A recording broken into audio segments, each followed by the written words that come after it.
Hello दोस्तों, क्या हाल चाल। मैं नीतू मैं एक बार फिर आप लोगों का स्वागत करता हूँ एनवाईए में। दोस्तों, बात करते हैं आज के टॉपिक की। मैं लेकर आया हूँ आप लोगों के लिए लेक्चर नंबर 40 और जैसा कि टॉपिक आपको दिख रहा है, आज हम बात करेंगे आवेश प्रश्न घनत्व पर आधारित प्रश्न।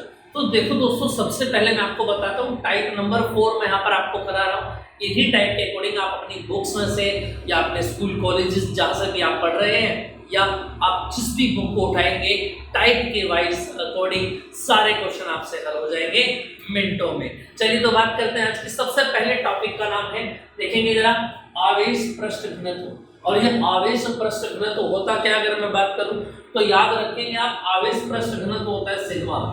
और याद रखना, इसको बोलते हैं सिग्मा। क्या बोलते हैं? सिग्मा। ठीक है। और सिग्मा बराबर क्या होता है? क्यू अपॉन ए। ये बात आप लोग याद रखें। यहाँ तक कोई दिक्कत किसी को? क्लियर है इतनी बात? चलिए, तो यही फॉर्मूला आपको लगाना है। लेकिन अब एग्जाम में हमसे पूछा क्या जाएगा, देखो ध्यान रखना, सिग्मा के ऊपर, आवेश पृष्ठ घनत्व के ऊपर याद रखना 80% जो क्वेश्चन आते हैं ना, वो कैसे आते हैं याद रखना, अनुपात वाले आते हैं। कैसे आते हैं भैया? अनुपात वाले प्रश्न। ये बात आप लोग याद रखिए। इतनी बात याद रहेगी आपको कि रेशो वाले जो क्वेश्चन आते हैं वही एग्जाम में पूछे जाते हैं। बिल्कुल भी सिंपल सा सवाल आपसे नहीं पूछा जाएगा दोस्तों। चलिए बात करते हैं कैसे। देखिए, आपकी स्क्रीन पर आपको क्वेश्चन दिखाई दे गया होगा, और अगर क्वेश्चन को मैं रिवाइज करूं यहाँ पर तो देखिए जरा, रीड करते हैं सबसे पहले क्वेश्चन को बहुत ध्यान से। क्या बोला गया कि धातु के दो गोलों की त्रिज्या 0.02 तथा 0.03 मीटर है ना। यानी क्या दे दिया यहाँ से, R1 और R2 दे रखा है। तो देखते हैं, अगर मैं सॉल्यूशन की बात करूं तो R1 कितना दे रखा है? 0.02 और R2 कितना दे रखा है? 0.03। ये मीटर है। ठीक है भाई, चलो। और क्या बोला गया? समान विभव पर आवेशित किया गया। यानी कहने का मतलब इन दोनों का जो विभव है, V1 बराबर V2 बराबर V, समान विभव है। और उन पर आवेशों के पृष्ठ घनत्वों का अनुपात बताइए। ये सिग्मा आपको यहाँ से बताना है ना। तो देखें जरा, आपको अनुपात बताना है तो सीधी सी बात यह है, सिग्मा 1 अपॉन सिग्मा 2 बराबर क्या। भाई यही तो प्रश्न में पूछा गया है, सिग्मा 1 बराबर सिग्मा 2 बराबर क्या। तो इस क्वेश्चन को आप यहाँ से कैसे करेंगे, देखें जरा।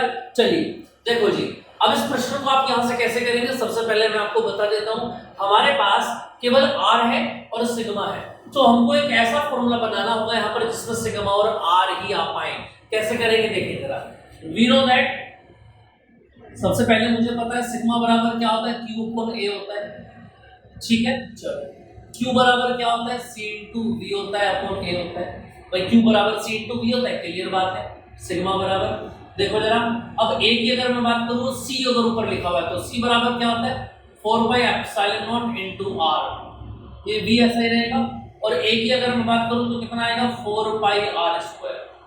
समझ में आई बात? 4 पाई से 4 पाई कैंसिल, R से R कैंसिल, तो सिग्मा बराबर कितना आ गया? देखो जरा से, ये आ गया एप्सिलॉन नॉट इंटू V, और अपॉन में कितना आ गया?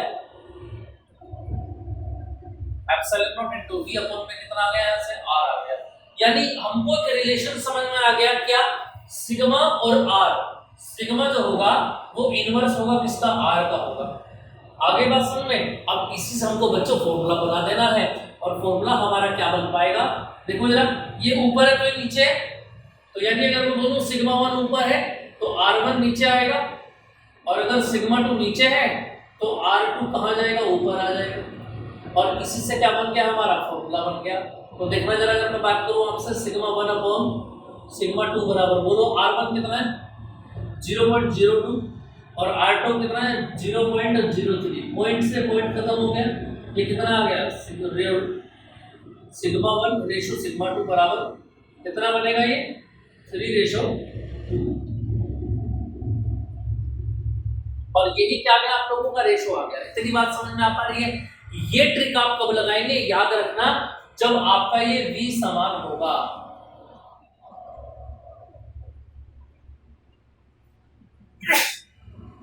सॉरी, V कैसा रहेगा आपका? समान रहेगा, तब आपको डायरेक्ट ये फॉर्मूला यहाँ से फंडा को लगा देना है। बाकी सिंपल क्वेश्चन अगर आता है तो सिग्मा बराबर Q अपॉन A आप यहाँ पर ओपन कर सकते हैं। ठीक है, चलिए, इसका आप स्क्रीनशॉट लेना चाहे तो ले सकते हैं। बाकी फिर इससे आगे की बात मैं आपको बताता हूँ। ये पॉइंट आप बहुत अच्छे से नोट कर लेंगे। ऐसे प्रश्न एग्जाम में पूछे गए कई बार। जब आप प्रीवियस ईयर क्वेश्चन देखेंगे तो वहां पर ऐसे आपको क्वेश्चन की भरमार मिलने वाली है। ठीक है, चलिए कुछ छोटे मोटे क्वेश्चन देख लेते हैं, इसी के भाई बहन हैं। देखिए जरा कैसे।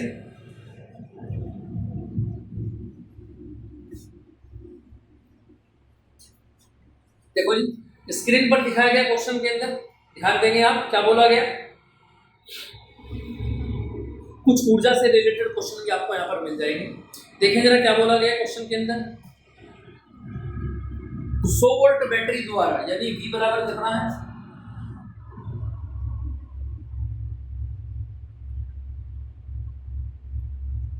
सौ वोल्ट की बैटरी है और 900 पिको फैरेड की धारिता वाले संधारित्र, 900 पिको फैरेड, ठीक है।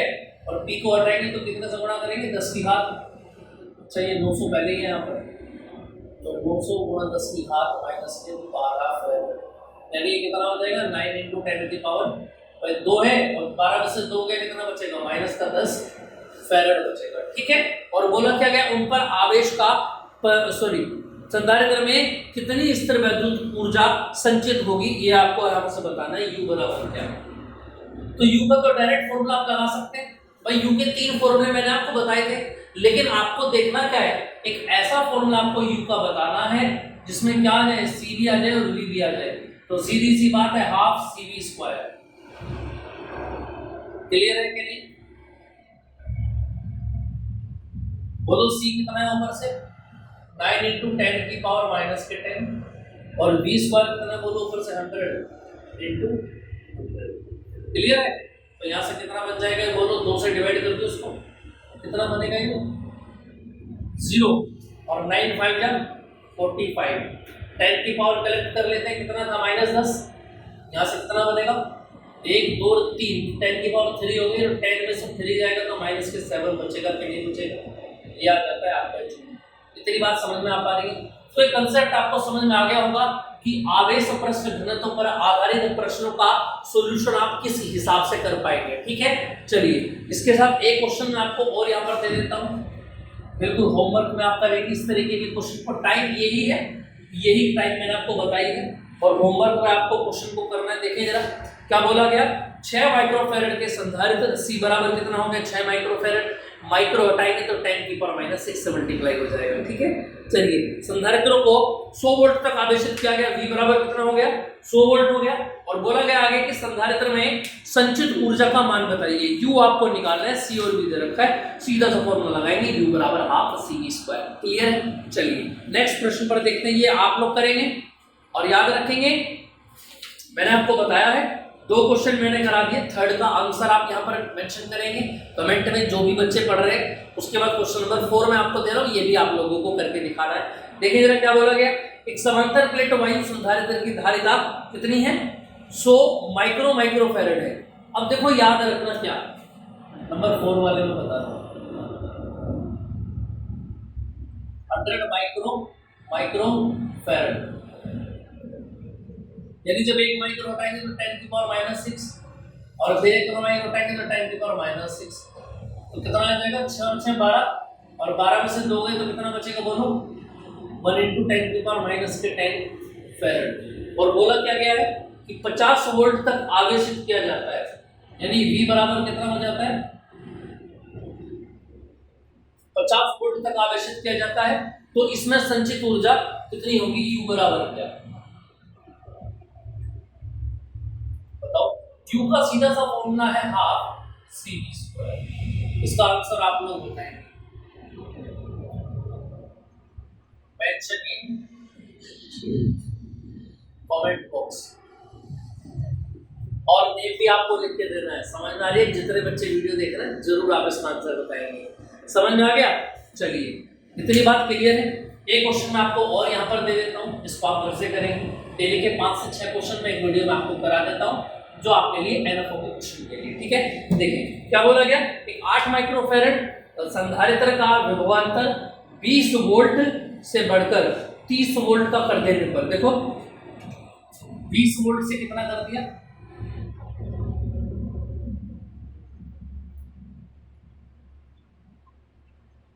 30 वोल्ट, ये V1 था और ये V2। 20 से कितना कर दिया, 30 वोल्ट कर दिया। कर देने पर स्थितिज ऊर्जा में हुई वृद्धि बताइए, डेल्टा U बराबर क्या है। और C कितना दे रखा है क्वेश्चन की, अगर मैं बात करूं स्क्रीन पर बताइए, देखिए आप 8 माइक्रोफैरड। तो जब ऐसे क्वेश्चन आपके सामने आएंगे जिसमें V डिफरेंट शेप में आपको दे रखे हो, तो स्टेजेस आप कैसे करेंगे, डेल्टा U बराबर बताना जरा, U2 माइनस U1, और डेल्टा U बराबर बोलो कितना बनेगा, half C2 V2 square minus half C1 V1 square, और डेल्टा U कितना बन जाएगा बोलो, यहां से हाफ बाहर आ गया, बोलो। अब देखो C1 और C2 दोनों सेम है, तो यानी इसका मतलब ये C1 और C2 ये कितना है, 8 गुणा 10 की घात माइनस के 6। ये C कहां गया, बाहर आ गया, 8 गुणा 10 की घात माइनस के 6। अंदर क्या बचा, V2 स्क्वायर यानी 30 का वर्ग माइनस V1 स्क्वायर यानी 20 का वर्ग। क्लियर है। तो 2 चौक 8, 4 × 10 की घात माइनस 6। अब इसको कैसे करेगा, तो 30 का वर्ग कर दो। तो एक तरीका और है, a square minus b square, याद है ना सबको, a square minus b square. कैसे लगाते हैं फॉर्म को, एक बार जोड़ देते हैं इनटू एक बार घटा देते हैं, बिल्कुल ऐसे यहां पर करेंगे। 30 और 20 को एक बार जोड़ दो और 30 और 20 को एक बार घटा दो। डेल्टा U बराबर बोलो 4 × 10 की पावर माइनस 6, और यहाँ से क्या बन जाएगा, 30 और 20 कितना बना, 50, और 30 में से 20 में कितना बचा, 10, और 5 चौक 20, तो 10 की घात माइनस 6 तो पहले से ही है, 5 चौक 20, 1 0 यहाँ से 1 2 3 प्लस के 3, तो यानी डेल्टा U बराबर कितना आ गया, 2 × 10 की पावर माइनस कितने। क्लियर है कि नहीं, बताना जरा। यहाँ तक किसी को कोई दिक्कत हो, अगर किसी भी तरीके की कोई दिक्कत आई क्वेश्चन के अंदर तो जल्दी से बताएं। इतना समझ में आ गया आपको, और यही आपका आवेश प्रश्न घनत्व पर आधारित प्रश्न होंगे। इस तरीके के काफी क्वेश्चंस आपको बुक्स के अंदर मिल जाएंगे। बुक्स की बात करूं तो विद्या भी कर सकते हैं आप, उससे भी क्वेश्चन आराम से, काफी सारे क्वेश्चन दे रखे हैं। बाकी नगीन प्रकाशन की बुक जो है वो सबसे बेस्ट रहेगी आप लोगों के लिए। अभी समय है तो बहुत आराम से और तरीके से टाइप के अकॉर्डिंग आप डे बाय डे करके एक एक क्वेश्चन को आराम से सुलझा सकते हैं बिना किसी दिक्कत के। समझ में आ गई बात। एक ही बात याद रखेंगे क्या, कि कोशिश करने वालों की कभी हार नहीं होती, और बिना मेहनत करे कभी भी जीत की हाहाकार नहीं होती। ये बात आप लोग ध्यान रखेंगे, तो लगे रहिए मेहनत में हम लोगों के साथ। टाइप के अकॉर्डिंग जो भी स्ट्रेटेजी मैं आप लोगों के लिए बना के चल रहा हूँ, याद रखें बेस्ट रहेगी आप लोगों के लिए। ठीक है, जय हिंद दोस्तों।